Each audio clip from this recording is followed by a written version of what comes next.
Real life, Real faith, real grace.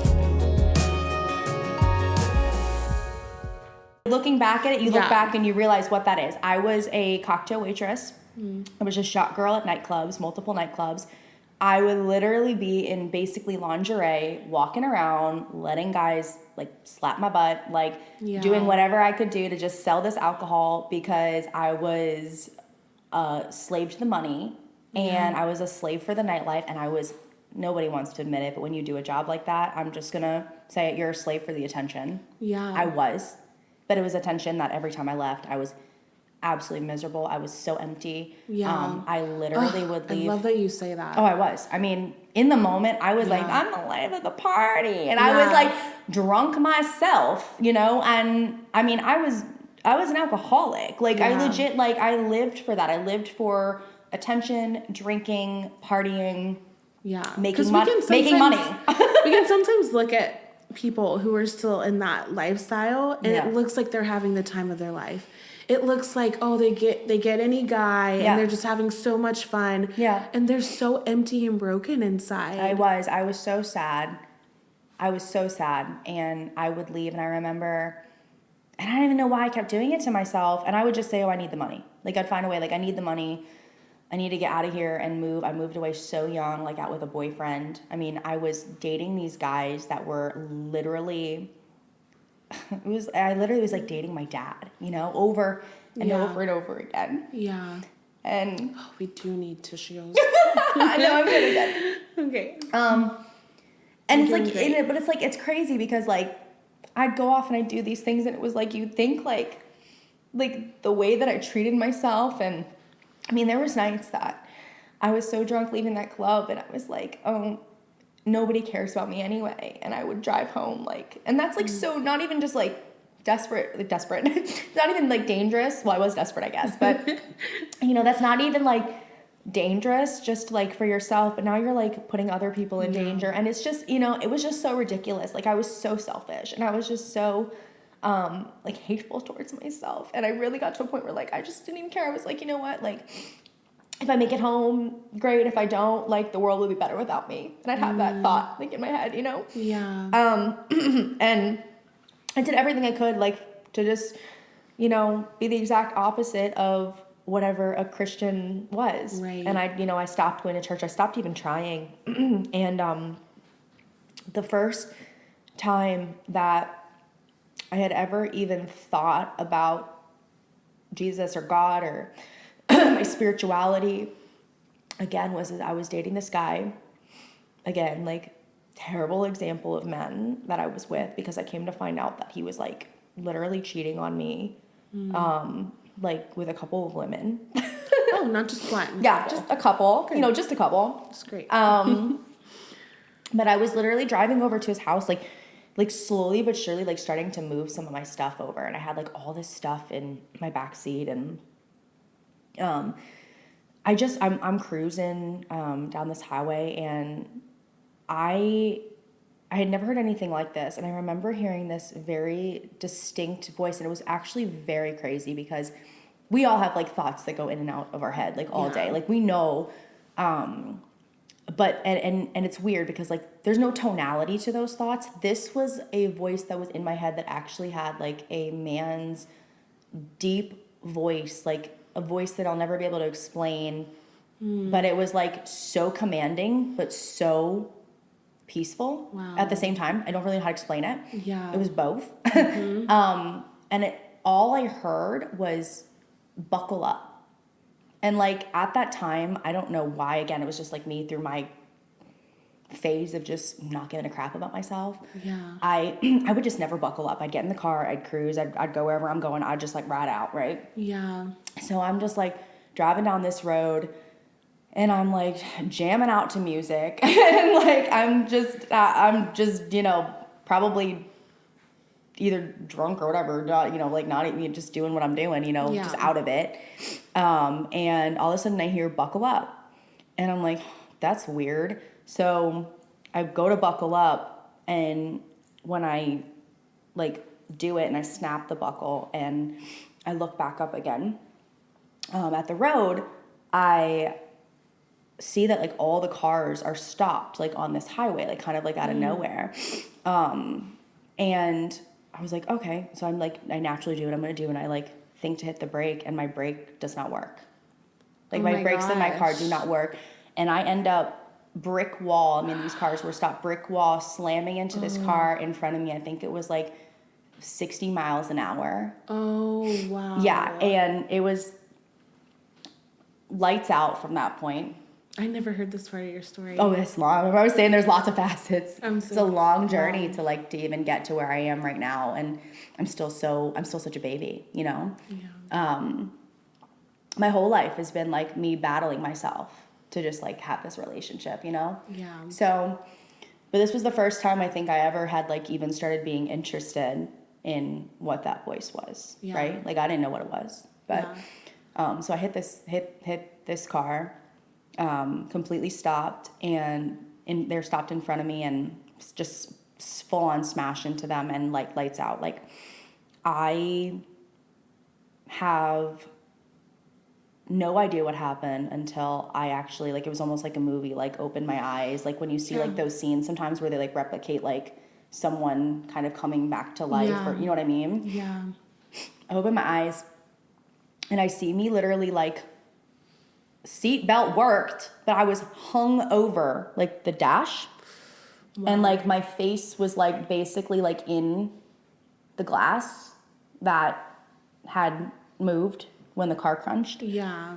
And the rear view mirror is just hanging. I feel like in that point though, that really, it's kind of funny. It showed like where my brain was and like the vanity that I had, because I'm literally hanging over this steering wheel basically with my face like with the glass, and all I wanted, and there's the whole rearview mirror is just hanging off like by like a wire, and it's like hanging down and it's swinging, and I grab it, and the first thing I think of is my face okay? Yeah. Like literally. Wow.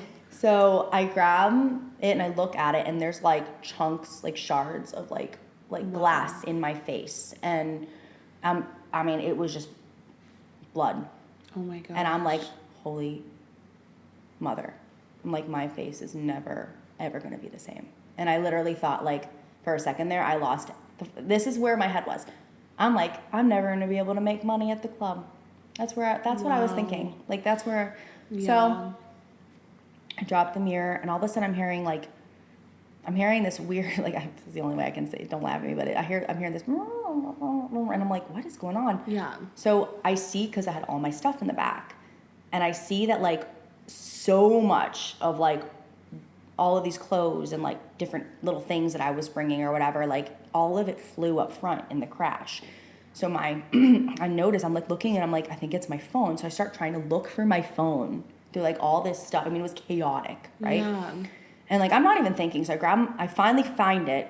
I get the phone, and it's my mom. And my mom is, like, screaming. Like, she's just like, Jess, what happened? What's happened? All I heard was a crash. I just heard, and she heard it. And it was, like, somehow my mom was called. I have no idea how that happened.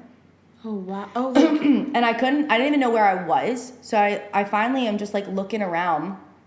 And I can, like, kind of see, like, a sign, like, saying, like, what it is. And I'm like, I'm here. I'm like, I think I'm here, because I could barely read it. And I'm like, but I'm near this, and this. And she's like, I'm coming to you. So she starts coming out to meet me. And so wait, your phone just, like, randomly dialed your mom? Yeah, it was literally like my mom was screaming through the phone. Crazy. It was the craziest thing ever. Oh, I have no idea how that happened. So to this day, I'm like, what the heck? So all of a sudden, I'm just like, now I'm like, I need to get out of this thing. And this is all happening like in a blip, because like the guy the person that I hit hasn't even like walked out of the car yet. Like, I mean, this is happening all so fast, like, but it feels like it's in slow motion when it's happening to you. It's very weird. Mm. So like, I'm like, I need to get out of this car. So I try to open the door, and the way that the car crunched, the actual like wheel well and like that whole area went over the door section. I like could not open the door. So I'm like pulling on the thing, I'm kicking the thing, I'm trying to open this thing, and all of the sudden, out of nowhere, this lady who literally, like, I'm telling you right now, to this day, I don't care what people say about me. It was an earth angel. It was some sort of angel, some sort of something that must have been sent to me, because this just gets progressively weirder. Wow. So this lady comes, and it's like she's just glowing for whatever reason, and she happened to be wearing like all white, which was wild to me. And she comes up to the door. She pulls this door open like it's nothing. Like literally, like it took zero effort. Like, I don't even know how to explain it. Like, she was just opening a door. Meanwhile, I'm here, been trying to kick this thing open. Oh my gosh. And it will not open. That was and definitely an angel. Yeah, it was wild. And I look back at the wheel well, and I'm like, how did anybody in there, like, yeah. You know what I mean? Like, you can't do that. Yeah. So she lays me down, and she had this like rag, and she starts like cleaning my face. She starts like picking stuff out of my face and wiping the rag, like wiping the blood off of me. And then picks me up and puts me on this stretcher, and then I can't move my body, meanwhile, for whatever reason. Now, like, I had literally done the kicking, and then after that, like, I'm trying to move my body and all this, and I just stopped being able to move my body. So I'm like, did I become like, and it was mostly my upper body that I was having like a lot of trouble with, and I'm like, so then I start thinking, oh my God, am I paralyzed? Like, did something happen to me where like now like I like can't move, because all of a sudden my body is just not able to move. So she picks me up, and I don't know, maybe it was just at the time like some sort of like adrenaline rush, and then like I just, you know, my body was just done or something. But like after I was out of that car, it was just like I could not move. So they put me in a seat collar. They literally have all this stuff all over me. They get me on a stretcher, and they put me in the ambulance, and they're taking me to the hospital. And I just tried to go look to like tell that lady thank you, and she was gone. Wow. Like, just gone. Like, I don't know. Let us know, you guys. I think that was an angel. I don't know. Yeah, I would like to know what y'all think. But she was gone. I mean, and I literally looked away 1 second to ask the, what are they called? Paramedic? Yeah, thank you. The paramedic. I had a blank, so thank you. I literally went to go look to the paramedic to ask him a question for a second. I turn around. She's just non-existent. Wow. And I'm like, who was this lady? To this day, I'm like, are you the lady? Like, can the lady come comment down below if you're the lady. But so meanwhile, I'm driving to the hospital, and now I'm thinking to myself is like, what am I doing with my life? Like, what is going on? Like, and I actually start thinking to myself, like, all of the sequence of events of things that where my mind even was in that moment. Yeah. And I was like, I need to find some sort of faith. I need to find something. Yeah. So meanwhile, I'm still dating these abusive guys. Find out the guy has been cheating on me. I'm like, I'm done. End up getting into this relationship in between with another guy while I'm trying to still work through this growth point. Yeah. And so really quick, with the accident, you pretty much like you didn't have any injuries from it? No, I was okay. I got there. It was a like facial things that like had to heal, and like but like otherwise health wise, like I was okay. Crazy. Which was wild to me. Yeah. Totally okay. Thank you for asking me that, because I would have just been like, next thing. But I was okay, and I was truly grateful for it, and it's so crazy to think, because like new me today would have been like, oh my gosh, thank you God, thank you Jesus, you know. And I was just like, you know, la-di-da, but I always had that thing in my head after that point, right? Yeah, that and I've told planted a seed. Yeah, it was a seed for sure, because it's kind of still, I look back and I'm like, what are you thinking? Because I told myself, I'm like, I need to believe in more, you know, I need to believe in something more than like myself, you know? Yeah. And I never started really seeking, but I had that seed, right? So then broke up with a guy that I found out was cheating on me, got into this relationship and I was like that girl. I mean, like, I was monogamous completely, but like when I was out of a relationship, I was in a new one really fast. Like I was trying to fill a void with people, with money, with attention. You know what I mean? There was so much void filling going on in my life at that point. Right. And nothing was doing it. I'd always hit a dead end every time. So I meet this guy, thought he was amazing. first guy, like, to really have his life together and not be, like, selling weed or doing something, like, totally stupid or be a drunk, you know, like, literally meet this guy. And I'm like, oh, he's so presentable. You know what I mean? I love it. I can bring him home. I was like, he's the one. Oh my gosh. Oh my gosh, looking back, how dumb. So. You gotta love it. You gotta love it. So, come to find out that this guy, like, is basically, like, on a mental, which it was getting worse and worse, but on a mental standard, as abusive as my dad. Wow. He was. Isn't it crazy how you found yourself in that cycle? Like, yes. Literally finding the same type of man. Oh my gosh. It was crazy. Like, and when I realized it. So he was like the most manipulative. Like, he made me feel like the lowest of the low. Like, when and what really did it for me was he got to a point where he was starting to get physical. But I did start, like, getting intrigued at that point to start seeking faith at that point. And he didn't want that.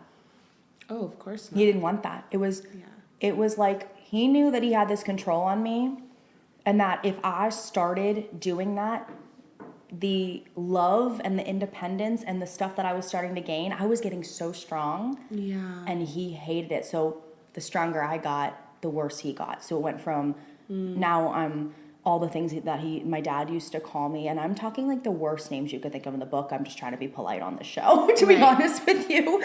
You don't want to hear them. Wow. The worst things you could think of, literally. An array. And it went from that to literally, like, as I was like, no, you're not going to treat me that way, he got progressively worse, and it got very physical. And I remember that one day I was like, no, that's it. I choose, like, me and my faith and what I'm looking for over you. And I remember calling my mom, and it was like the first time that I think I'd ever dropped my pride, because I was already moved out so young. Yeah. And I called her, and I'm like, can you come pick me up? And I was like, I know that I left, and I know that you told me not to, and I know that I've been doing all this stuff, but, like, I'm not going to be able to find myself if I keep dating these guys. And I was like, I just need to find myself. Like, I just need to. And she came in, and she grabbed everything. I remember, like, we planned it around a day that we knew who was going to be working. And, like, I can't even imagine, because he came back to the apartment and I was gone. Like, I didn't even say did you ever speak to him again? No. Like, literally, I was a ghost. God. I love it. Like, I was like, did he try to, like, blow you up and stuff? Oh yeah. Yeah. Those guys are usually, like, psychotic when it gets to that point. It was crazy. Like, it was nuts. And the crazy part was too, is I was like, he was so ballsy. Like, he didn't even care about, like, his image to my mom anymore. Yeah. Like, it was like he was this perfect specimen, you know, like, for my mom every time. And I was like, oh, he's so good. You know, he was like, it was crazy, the manipulation, because I'd be like, oh my gosh, my mom loves him. But I started telling her this stuff, and he knew the cat was out of the bag, because it was like, all of a sudden he's blowing up my phone. I block him. He's showing up at my mom's house, banging on the door. Oh, wow. Let me see. I mean, it was crazy. Okay? So. I'm so proud of you for making that decision. There's still so many women who stay in that relationship. Well, what did I come from? Thank you so much for tuning in to part 2 of this episode of the Let's Get Biblical podcast. Part 3 will be released and dropped on Tuesday. Be sure to subscribe and hit the notification bell so you can be notified if you're watching a little bit later and those videos are already available. Be sure to check the description below. If you are interested in listening to the full episode, be sure to subscribe to us on Spotify and Apple, where you can listen in to the full episode. We pray that you were blessed, and we'll see you on the next one.